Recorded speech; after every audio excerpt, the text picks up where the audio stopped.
오늘은 트레이딩뷰에서 무려 11,000명의 즐겨찾기를 누른 빅벨루가님의 지표를 분석하여 매매 전략을 설계해보고 이 지표를 AI와 함께 전략으로 변환하여 백테스트까지 해보는 시간을 가져보겠습니다.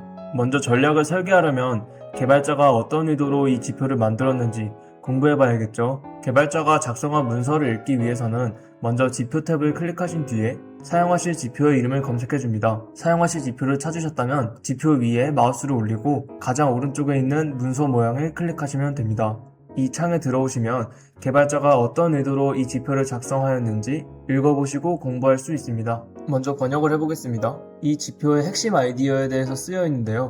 추세를 파악하는 동시에 추세 이면에 있는 거래량 압력을 계산하는 동적이고 적응력 있는 평활화 도구를 제공하는 것입니다. 라고 쓰여 있네요. 이 전략을 설계할 때 추세를 어떻게 파악할지 그리고 이 거래량을 어떻게 사용할지를 생각해보면 될 것 같습니다. 저희 채널 영상에 올라오는 전략들은 앞으로 구독자 여러분들에게 모두 무료로 제공해드릴 예정입니다. 직접 AI와 만들어보는 것도 좋지만 시간을 아끼고 싶은 분들은 설명란에 카카오톡 1대1 채팅방으로 이동하여 구독 인증 사진과 트레이딩뷰 아이디 이 두 가지 정보를 남겨주시기만 하면 됩니다.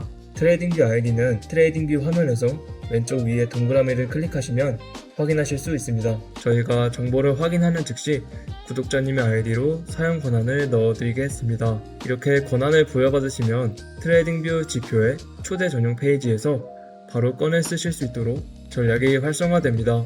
그럼 이제 지표의 핵심을 요약하고 전략을 설계해 보겠습니다. 이 지표는 초록색 선이 나타났을 때 상승 추세를 나타내고 빨간색 선일 때는 하락 추세를 나타내며 거래량을 계량한 수치인 델타 볼륨을 사용해서 매수와 매도의 힘을 수치로 확인합니다. 제가 설계한 진입 조건은 초록색 선일 때 매수 포지션을 진입하고 빨간색 선일 때 매도 포지션을 진입합니다. 그리고 이동평균선과 이 지표에서 사용하는 델타 볼륨을 필터로 사용해 보겠습니다. 청산 원칙은 선의 색깔이 바뀌면 포지션을 즉시 종료하겠습니다. 가격이 선에 실시간으로 닿았을 때 종료하는 것이 아니라 봉이 마감하는 가격을 보고 결정합니다. 이렇게 되면 추세 반대편으로 갑자기 움직이는 휩소에는 약할 수 있지만 추세를 더 길게 먹을 수 있다는 장점이 있습니다. AI와 전략을 만들기에 앞서 이 지표의 소스 코드를 가져와야 하는데요. 아까 보았던 개발자의 문서 옆에 이 중괄호를 클릭하시면 이렇게 이 지표의 소스 코드를 확인하실 수 있습니다. 그리고 이 코드를 복사해 주시면 됩니다. 복사한 코드를 제미나이에게 붙여넣기 해줍니다. 그 후에 아까 설계했던 매매 전략을 입력해 보겠습니다. 이 지표가 상승 추세일 때 롱 포지션을 진입하고 하락 추세일 때 숏 포지션을 진입하는 전략을 만들고 싶어. 추세가 전환될 때 진입하는 게 아니라 상승 추세 또는 하락 추세면 진입할 거야. 추세가 전환되면 포지션을 종료할게. 이동평균선 필터와 이 지표에서 사용하고 있는 델타 볼륨을 필터로 사용할게. 그리고 일단 코드는 생성하지 말고 논의해보자 라고 작성했습니다. 먼저 코드를 생성하지 말고 논의를 해보자 한 이유는 제미나이가 저의 요청을 제대로 이해했는지 확인하기 위해서입니다. 이렇게 되면 제미나이가 추가로 논의해야 하는 사항들을 말해주는데요. 먼저 이동평균선 필터의 종류와 기간에 대해서 논의를 해보고 그 다음에 델타 볼륨의 필터를 어떻게 계산을 할지 마지막으로 추가 진입 여부는 저는 1회 진입과 1회 청산을 사용하겠습니다. 저는 1번 논의사항은 단순 이동평균이 아니라 지수 이동평균을 사용할 거고요. 2번 논의사항은 이 코드에서 계산하는 식을 보니 매수세가 강할 때는 양수, 매도세가 강할 때는 음수로 나타나는 것 같아요. 그래서 저는 그 절대값이 30 이상일 때를 필터로 사용하겠습니다. 지수 이동평균선을 사용하는 길이는 200을 사용하고 설정해서 변경할 수 있게 해줘. 델타 볼륨은 절대값이 30 이상이어야 진입. 1회 진입, 1회 청산 사용. 이제 코드 생성해줘 라고 요청해 보겠습니다. 코드가 생성되었으니 복사한 후에 트레이딩뷰에 붙여넣기 하여 전략을 확인해 보겠습니다. 아까 이 화면에서 작업 복사본 만들기를 클릭하신 뒤에 코드를 붙여넣기 해보겠습니다. 전체 선택을 한 뒤에 아까 코드를 붙여넣겠습니다. Ctrl S를 눌러서 저장해주고 스크립트 이름을 작성하겠습니다. 저장이 되었다면 차트에 넣기를 눌러주세요. 한번 확인해 보겠습니다. 네, 가장 먼저 내가 설계한 진입 타점과 실제 진입 타점이 일치하는지 확인해야 합니다. 그런데 지금 보시면 중간중간에 마진콜이라는 것들이 보이는데요. 이 마진콜은 증거금이 부족하다는 뜻입니다. 이런 현상은 설정에서 증거금을 변경해 주어야 합니다. 설정을 클릭한 뒤에 속성을 누르고 증거금을 0으로 변경해 주겠습니다. 이렇게 되면 아까 있었던 마진콜들이 사라진 걸 보실 수가 있습니다. 지금 보시면 얼핏 진입 타점은 맞는 것 같습니다. 한번 아까 필터로 넣었던 200일 이동평균선을 띄워서 확인해 보겠습니다. 길이를 200으로 변경하고 확인해 보겠습니다. 상승 추세에서 하락 추세로 전환되어 마감되었는데 이 캔들의 종가가 200일 이동평균선보다 위에 있기 때문에 숏 포지션을 진입하지 않았습니다.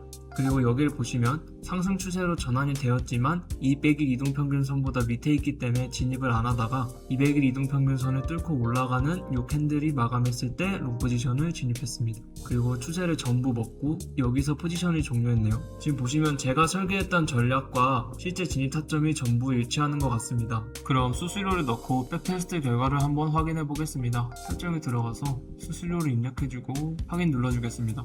지금 4시간 봉에서 2019년부터 2025년까지 총 손익 400%에 NDD 52%가 나왔습니다. 한번 여러 타임프레임에서 확인해 보겠습니다. 8시간 봉 결과이고 12시간 봉 1분 결과입니다. 지금 보시면 4시간 봉 이상에서 모두 그래프가 우상향하고 있는데요. 제가 이렇게 여러 타임프레임을 확인하는 이유는 보통 추세 추종 전략의 경우에는 보통 2시간 봉 이상에서 그래프가 모두 우상향한다면 이 전략이 과최적화되었을 확률이 줄어들기 때문입니다. 이 전략이 잘 완성된 것 같으니 이제 이 전략에 자금관리 로직을 추가해 보겠습니다. 네, 재미나의 화면으로 넘어왔는데요. 읽어드리면 이 전략에 자금관리 로직을 추가하고 싶어 진입 시점에 청산 기준이 되는 선까지 거리를 계산해서 리스크 비율을 2%로 고정하는 로직을 추가해줘 라고 요청했습니다. 이제 코드를 복사해서 붙여넣기 해주겠습니다. 백테스트 결과를 확인해 보겠습니다. 네, 지금 보시면 자금관리 로직을 추가했기 때문에 MDD가 확 낮아진 걸 보실 수가 있습니다. 아까의 MDD가 50% 정도였으니 그 정도까지 리스크를 한번 키워볼까요? 네, NDD 54%에 797% 정도가 나왔습니다. 그래프는 우상향을 하고 있지만 수익에 비해서는 MDD가 조금 높은데요. 지금 보시면 상승 추세로 전환이 되었는데도 다음 봉이 조금 더 높은 가격에 들어갔죠. 아마도 필터 중에 이동평균선 필터 말고 델타 볼륨 필터 때문에 이렇게 되는 것 같은데요. 델타 볼륨 필터 값을 한번 낮춰보겠습니다. 10 정도로 낮춰볼까요? 총손익 1195%에 MDD 47% 정도가 나왔네요. 보시다시피 수익률에 비해 MDD가 좀 높게 나타나서 걱정되실 수도 있습니다. 하지만 MDD는 저희가 이렇게 리스크 사이즈를 낮추기만 하면 얼마든지 해결할 수 있는 통제 가능한 영역입니다. 제가 이 전략을 높게 평가하는 이유는 따로 있는데요. 바로 범용성입니다. 다른 종목의 성과도 보여드릴게요. 이 전략의 경우 이더리움의 성과도 괜찮고 솔라나의 성과도 우상향합니다. 그리고 리플은 살짝 불안하지만 그래도 수익 중에 있고요. 도지코인도 우상향하고 에이다도 우상향합니다. 이렇게 다양한 종목에서 모두 우상향하는 그림을 보여주는 게 자동매매에서 매우 중요한 부분이라고 생각하고 있습니다. 그 관점에서 보면 오늘 만들어본 로직은 매우 강력한 전략입니다. 오늘도 영상 시청해주셔서 감사합니다.